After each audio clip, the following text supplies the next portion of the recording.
ভারতের ছাত্র ফেডারেশন বিকাশ ভবনে পৌঁছে দেবে, ওনার দপ্তরে এই মার্কশিট পৌঁছে দেওয়া হবে। কলকাতা পুলিশের ইনভেস্টিগেশন যত দিন গড়িয়েছে তত বেশি কুয়াশাচ্ছন্ন হয়েছে। সিবিআইয়ের ইনভেস্টিগেশন যত দিন গড়িয়েছে তত বেশি কুয়াশাচ্ছন্ন হয়েছে। 3টে কেস ইন্টারলিঙ্কড, বারবার বলা হচ্ছে। Rape and murder case, evidence ট্যাম্পারের কেস এবং স্ক্যাম। 3টে কেস যেখানে ইন্টারলিঙ্ক, তখন 3টে কেসে একসাথে একই দ্রুত গতিতে কেন সিবিআই চার্জশিট দিল না কাছে আমাদের জানানোর আছে। গতকাল বহু দীর্ঘ প্রতীক্ষিত তিলোত্তমার ঘটনা, সেই ঘটনার বিচার বা বলা যেতে পারে রায় ঘোষণা হয়েছে, সাজা ঘোষণা হয়েছে। কিন্তু সেই সবটা থেকেই বোঝা গেছে, আমরা শুরু থেকে যে কথা বলে এসেছি, যে আরজি করে 9ই আগস্ট যে ঘটনা ঘটে, সেই ঘটনার পর থেকেই আমরা দেখেছিলাম এভিডেন্স ট্যাম্পার্ড হয়েছিল, ক্রাইম সিন ট্যাম্পার্ড হয়েছিল, ফরেন্সিক এভিডেন্স ট্যাম্পার্ড হয়েছিল, পিএম রিপোর্ট ট্যাম্পার্ড হয়েছিল, গোটা investigation procedure on behalf of Kolkata police tempered হয়েছে। পরে বোঝা গেছে অন বিহাফ অফ সিবিআইও ট্যাম্পার্ড হয়েছে। এবং সবশেষে দেখা গেল জাস্টিস, যে জাস্টিসের জন্য গোটা রাজ্যের মানুষ তারা দিন রাত এক করে রাস্তায় নেমেছিল, রাত দখল হয়েছে, রাস্তা দখল হয়েছে, মাসের পর মাস এই রাজ্যের মানুষ তাদের মেয়ের জন্য, এই বাংলার মেয়ের জন্য লড়াই চালিয়ে গেছে, তার বিচারের জন্য, জাস্টিসের দাবিতে। গোটা বাংলা জুড়ে এরম পরিবেশ তৈরি হয়েছিল যেখানে প্রতিটা মানুষের মুখে একটাই শব্দ ঘোরাফেরা করেছিল, দ্যাট ইজ জাস্টিস। শেষমেশ দেখা গেল সেই জাস্টিসও ট্যাম্পার্ড হলো, ইনকমপ্লিট জাস্টিস, অসম্পূর্ণ বিচার। যে কথা শুরু থেকে তিলোত্তমার পরিবারের মানুষজন, তিলোত্তমার বন্ধুবান্ধবরা, আমরা সকলে, এই রাজ্যের সমস্ত মানুষ যে কথা বারবার বলেছে, যে এই ঘটনা কখনোই কোনো একজনের দ্বারা সংগঠিত করা সম্ভব নয়, লার্জার কনস্পিরেসি, বৃহত্তর ষড়যন্ত্র। কিন্তু এই বিচারের প্রক্রিয়ায় দেখা গেল যে বারবার একজনকে সামনে রেখে তার সাজা ঘোষণা করে, তার বিচার সংগঠিত করে এই গোটা ঘটনাটাকে ভুল স্রোতে, এই ঘটনার অভিমুখটাকে, বিচারের অভিমুখকে ঘুরিয়ে দেওয়ার চেষ্টা হলো। এটা ঘটনা যে ভারতবর্ষের বিচার প্রক্রিয়া, বিচার ব্যবস্থা নির্ভর করে তদন্ত প্রক্রিয়ার ওপরে। যে তদন্ত প্রক্রিয়া যত দিন গড়িয়েছে তত বেশি করে ক্লাউডেড হয়েছে, কলকাতা পুলিশের ইনভেস্টিগেশন যত দিন গড়িয়েছে তত বেশি কুয়াশাচ্ছন্ন হয়েছে, সিবিআইয়ের ইনভেস্টিগেশন যত দিন গড়িয়েছে তত বেশি কুয়াশাচ্ছন্ন হয়েছে।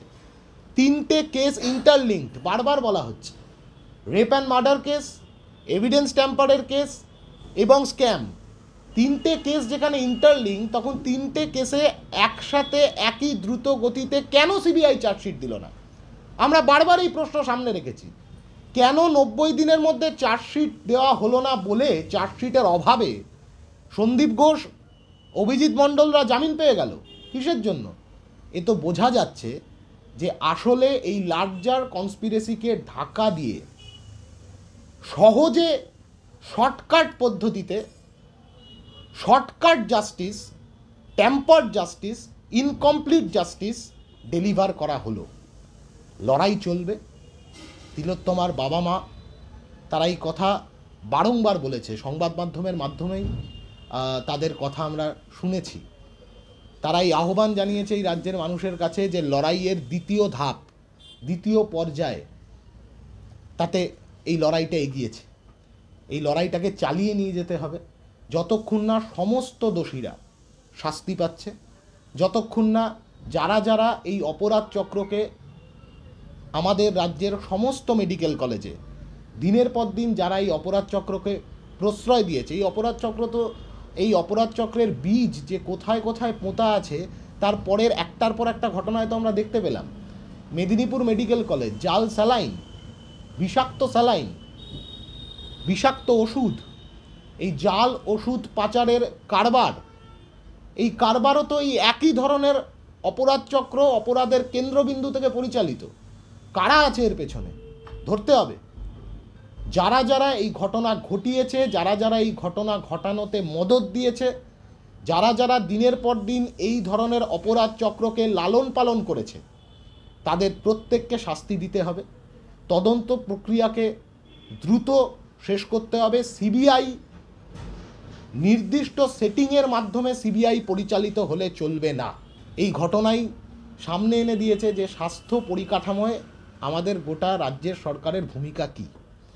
গোটা স্বাস্থ্য পরিকাঠামোকে দুর্নীতির মোড়কে মুড়ে দালাল চক্র, ওষুধের জাল ওষুধের কারবার, জাল স্যালাইনের কারবার, যে কোম্পানিকে অলরেডি ব্ল্যাকলিস্টেড হয়ে যাওয়া কোম্পানি, সেই কোম্পানি সরকারি হাসপাতালে ওষুধ সরবরাহ করে কোন প্রভাবশালী, কোন সরকারের প্রভাবশালী নেতাদের মদতে, কারা আছে, কার অনুপ্রেরণায়, কোট আনকোট কার অনুপ্রেরণায় এই ধরনের জাল ওষুধের কারবারিরা তারা ব্যবসা ফেঁদে বসেছে গোটা রাজ্য জুড়ে, মানুষ জানতে চাইছে। তো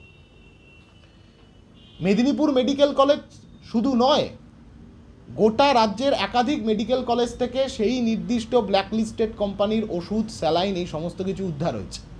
এর আগেই বারুইপুর মহকুমা হাসপাতাল থেকে অভিযোগ এসেছিল, সুদূর কর্ণাটক থেকে অভিযোগ এসেছিল, তারপরে দাঁড়িয়েও কিভাবে এই কারবার চলছে। গোটা রাজ্যের মানুষ তারা রাস্তায় নেমেছে, ছাত্র যুব মহিলারা ঐক্যবদ্ধভাবে। আবার আগামীকাল 22 তারিখ পশ্চিম মেদিনীপুরে ডিএম অফিস অভিযান হবে। ভারতের ছাত্র ফেডারেশন, ভারতের গণতান্ত্রিক যুব ফেডারেশন, আইডওয়া, সারা ভারত গণতান্ত্রিক মহিলা সমিতি ঐক্যবদ্ধভাবে ছাত্র যুব মহিলারা তারা আগামীকাল পশ্চিম মেদিনীপুরে ডিএম অফিস অভিযান সংগঠিত করবে। এই কথাটাই থাকবে যে স্বাস্থ্য পরিকাঠামোয় এই ধরনের দুর্নীতি কিসের স্বার্থে। স্বাস্থ্যমন্ত্রী জানেন না?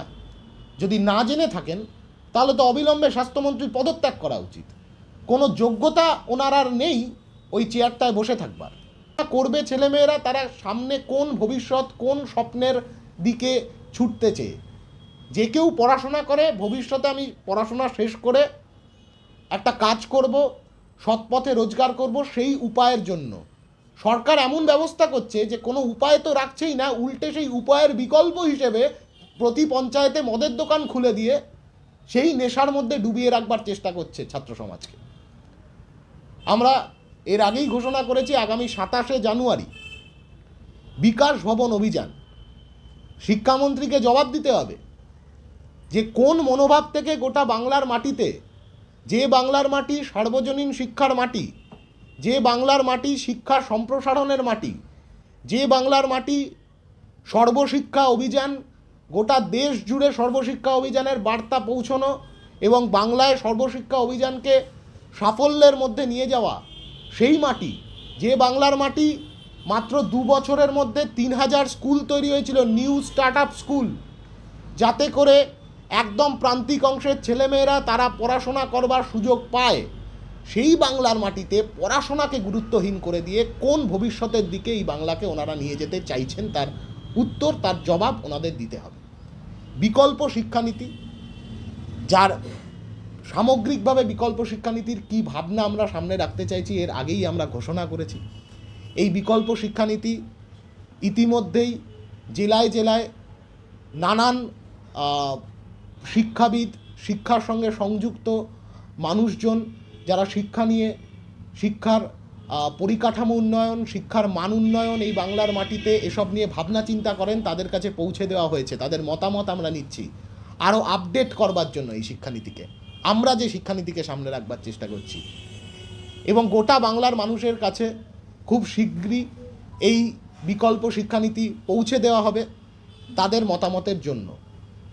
এর আগে আমরা দেখেছিলাম ছাত্র উৎসবে মুখ্যমন্ত্রী মার্কশিট তৈরি করেছিলেন, কে কেমন গান গায়, ব্রাত্য বসু কেমন গান গাইছে, দেব কেমন গান গাইছে, সোহম কেমন গান গাইছে, সায়নী ঘোষ কেমন গান গাইছে, ইন্দ্রনীল সেন কেমন গান গাইছেন, এইসব নিয়ে মুখ্যমন্ত্রী একটি মার্কশিট তৈরি করেছিলেন। কাউকে 10-এ 6 দিয়েছেন, কাউকে 10-এ 8 দিয়েছেন, নিজেকে আবার কত দিয়েছেন জানি না, উনি তো নিজেকে 10-এ 10 ছাড়া ভাবতেই পারেন না।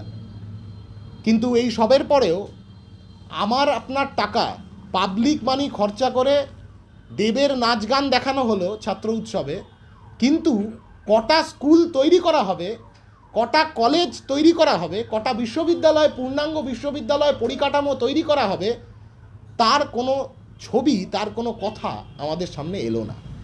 আমরা তাই একটা পাল্টা মার্কশিট তৈরি করেছি। আপাতত শিক্ষামন্ত্রীর মার্কশিটটা তৈরি করেছি, এরপরে ধাপে ধাপে মুখ্যমন্ত্রীর মার্কশিটও তৈরি হবে খুব শিগগিরই।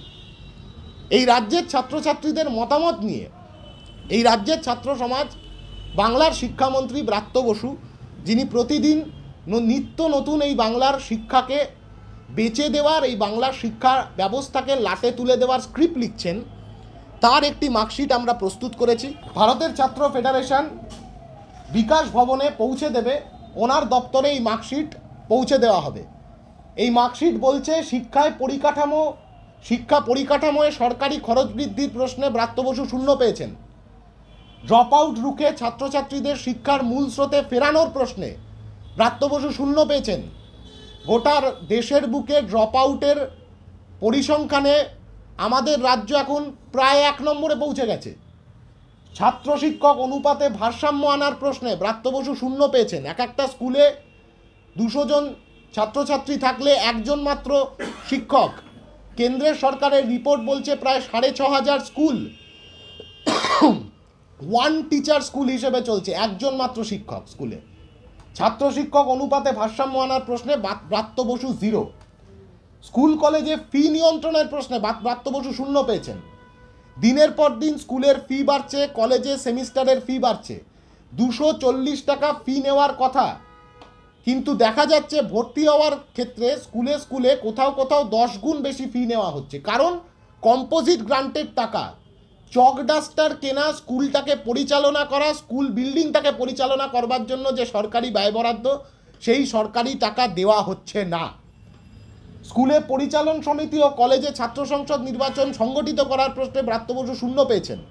দুটো গণতান্ত্রিক প্ল্যাটফর্ম গণতন্ত্রের বিষয়ে এত অনীহা যে এই দুটো গুরুত্বপূর্ণ প্ল্যাটফর্ম দিনের পর দিন বন্ধ রেখে দিয়েছে। ছাত্র সংসদ নির্বাচন 8 বছর হয়ে গেল বন্ধ, কোনো ভ্রুক্ষেপ নেই সরকারের, যাতে করে নিজেদের কাটমানি জেনারেটর মেশিন ক্যাম্পাসের ভেতরে চালু রাখা যায়, সেই জন্য নির্বাচনটাকে বন্ধ করেছে।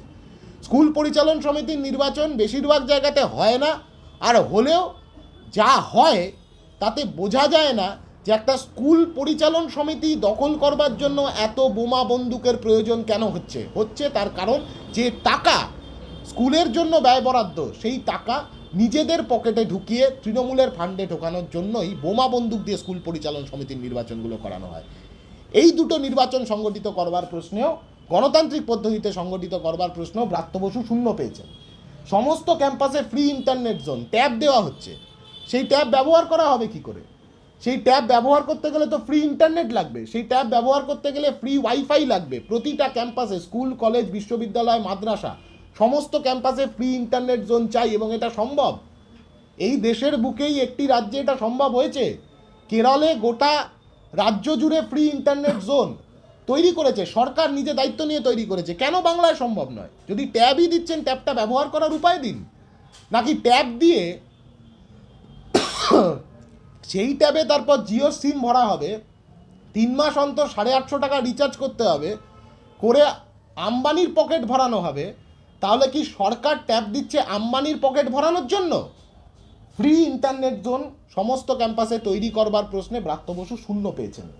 কর্মসংস্থানের সুযোগ তৈরি, প্লেসমেন্ট সেল পড়াশুনো করছে, তবু যেটুকু অংশের মানুষজন যা হোক করে ঘটিবাটি বন্ধক রেখে ছেলে মেয়েকে পড়াশুনো করানোর জায়গায় নিয়ে যেতে পারছেন, তাদেরও ছেলে মেয়ে ভবিষ্যতে আর চাকরির সন্ধান পাচ্ছে না, ভিন রাজ্যে চলে যেতে হচ্ছে, পরিযায়ী শ্রমিক হয়ে চলে যেতে হচ্ছে। প্লেসমেন্ট সেল তৈরি করবার প্রশ্নে কলেজে কলেজে বিশ্ববিদ্যালয়ে ব্রাত্য বসু শূন্য পেয়েছেন। যৌন হেনস্থা রুখতে স্কুলে পক্সো কমিটি, জীবনশৈলীর ক্লাস, কলেজ বিশ্ববিদ্যালয়ে ইতিবাচক পদক্ষেপ, জিএস ক্যাস, আইসিসি 0। সংবিধান প্রদত্ত, আইন প্রদত্ত পক্সো কমিটি সমস্ত স্কুলে থাকবার কথা, একটাতেও নেই। জীবনশৈলীর ক্লাস বামফ্রন্ট সরকার শুরু করেছিল, 2007 সালে বামফ্রন্টের সরকার জীবনশৈলী লাইফস্টাইল ক্লাস একেবারে অল্প বয়স থেকে ছাত্রছাত্রীদের যৌন হেনস্থা সম্পর্কে বোধ তৈরি করবার জন্য যৌন সচেতনতা তৈরি করবার জন্য, জেন্ডার সেন্সিটাইজেশন গড়ে তোলবার জন্য তৈরি হয়েছিল, বন্ধ করে দিয়েছে 2011 সালে আসবার পরেই। তিলোত্তমার ঘটনার প্রেক্ষিতে আমরা বারংবার রাস্তায় নেমে স্কুলে স্কুলে এই ডেপুটেশন দিয়েছি। স্কুলে গিয়ে জানতে পেরেছি স্কুলের শিক্ষক শিক্ষিকারা এ বিষয়ে পদক্ষেপ নিতে চাইলেও সরকার কোনো রকমভাবে কোনো ইতিবাচক পদক্ষেপ দেখাচ্ছে না। 0 পেয়েছে ব্রাত্য বসু। শিক্ষক নিয়োগ, মিড ডে মিল, ট্যাব সহ শিক্ষাক্ষেত্রে দুর্নীতি আটকানো, 0 পেয়েছে। পার্থ চ্যাটার্জি পথ দেখিয়েছে, ব্রাত্য বসু সেই পথকে মানে কাঁচা রাস্তাকে পাকা করেছে, পিচ ঢেলেছে রাস্তাতে।